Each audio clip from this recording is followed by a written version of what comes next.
थोड़ा सा आप 10 से 15 मिनट रुक जाए। हमारे खजौली विधानसभा के जो विधायक हैं कम से कम उनका विचार को सुन ले। चूंकि आप लोग चुनावी सभा में आए हैं, कुछ कारणवश हम लोग के नेता रवि किशन जो फिल्म स्टार नहीं आ सके। मैं तमाम मतदाता माइक से वही खड़े रहिए। रवि किशन जी नहीं आए हैं, हेलीकॉप्टर खराबी के चलते। मैं रामप्रीत पासवान हमरा अनुशंकर प्रसाद जी जे एहन नेता बेतला जे अहाँ के गरीब गुरबा के आवाज अहाँ के पटल पर राख कर और पीसीसी के सड़क के जाल बिछाव के काम केला है। इनका जोरदार ताली के स्वागत करो। अनुशंकर प्रसाद जी जिंदाबाद।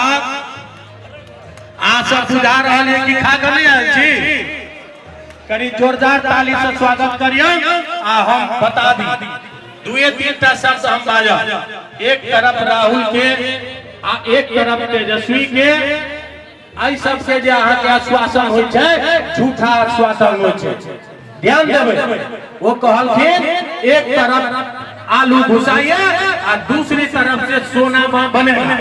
क्या इस गारंटी पर आप लोग ध्यान देंगे, देते हैं? इस गारंटी पर विश्वास करते हैं? एक तरफ हमारे विश्व के इस मानचित्र पर भारत माता को आगे बढ़ाने वाला और विकास पुरुष के नाम से जाने वाला नरेंद्र मोदी जी है। नरेंद्र मोदी जी उन्होंने कहा था कि हम जीत के आएंगे तो राम मंदिर का निर्माण करेंगे।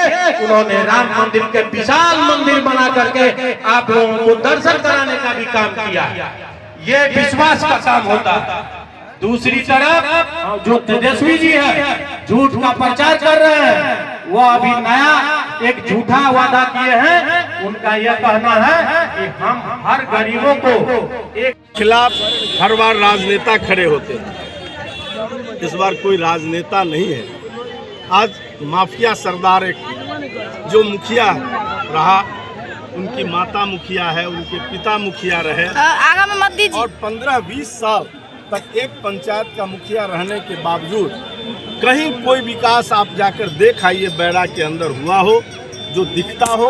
मैंने ही वहाँ हेल्थ एंड वेलनेस सेंटर का निर्माण कराया अपने अनुशंसा से और कई सड़कों का निर्माण कराया, नहीं तो कोई उल्लेखनीय ऐसा विकास नहीं दिखा। और वो आदमी अपने को कभी रक्तवीर कहता है, कभी ऑक्सीजन मैन कहता है। एक सिलेंडर ऑक्सीजन जो बांट देता है वो रक्तवीर हो जाता है। और मैंने ऑक्सीजन प्लांट लगवा दिया कई जगहों पर, मैंने कभी नहीं लिखा कि मैं ऑक्सीजन वीर है। जिनका उम्र 40 के ऊपर हो गया, हाँ, जो 30 बरस के नीचे के नौजवान हैं उन्होंने उस राज को नहीं देखा है, इसलिए उनके मन में कुछ बातें हो सकती है शंका। लेकिन किसी ऐसे बिहार के लोगों को सबको पता है कि 15 साल तक बिहार में विकास पूरी तरह से ठप हो गया था। बिहार में 27 चीनी मिलें थी, एक चीनी मिल बंद हो गई। यहाँ जो कागज़ कारखाना था दरभंगा के अंदर वो बंद हो गया।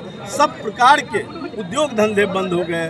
और जब आधारभूत संरचना रहा ही नहीं तो क्यों कोई उद्योगपति बिहार आता। आज जब 20 साल तक नीतीश कुमार जी ने उस गड्ढा को भर कर पहले कानून व्यवस्था सुधारा, फिर बिजली दी, सड़क दिया, पानी दिया और सब प्रकार की सुविधा जब उपलब्ध कराया है, तब आज उद्योगपति आकर्षित हुआ है। और मेरा पूरा विश्वास है कि जो 25 से 30 का समय होगा उसमें बिहार एक उद्योग का भरपूर लगा हुआ उद्योग वाला बिहार होगा। और इसलिए मैं ये बात कहता हूँ कि फ्रांस की औद्योगिक क्रांति के बाद बिहार ने ही उस औद्योगिक क्रांति को प्रारंभ किया है। और हमारे उद्योग मंत्रियों ने मिलकर जिस तरह से काम किया है, 1 रुपया में हम 25 एकड़ जमीन उस ऐसे उद्योगपतियों को दे रहे हैं जो 100 करोड़ से 500 करोड़ से अधिक निवेश करेगा। इसलिए बिहार में आज निवेश आमंत्रित हुआ है। और आपने देखा है कि बेगूसराय के अंदर जिस तरह से उत्तर बिहार का सबसे बड़ा पेप्सी का कारखाना लगा है और जिस तरह से बिहटा में बिस्कुट का कारखाना लगा है, जिस तरह से मुजफ्फरपुर में कई कारखाने आ गए हैं, तो अब तेज गति से उद्योग लगेगा और 1 करोड़ लोगों को हम 25 से 30 में रोजगार देंगे और उसको सरकारी नौकरी भी देंगे।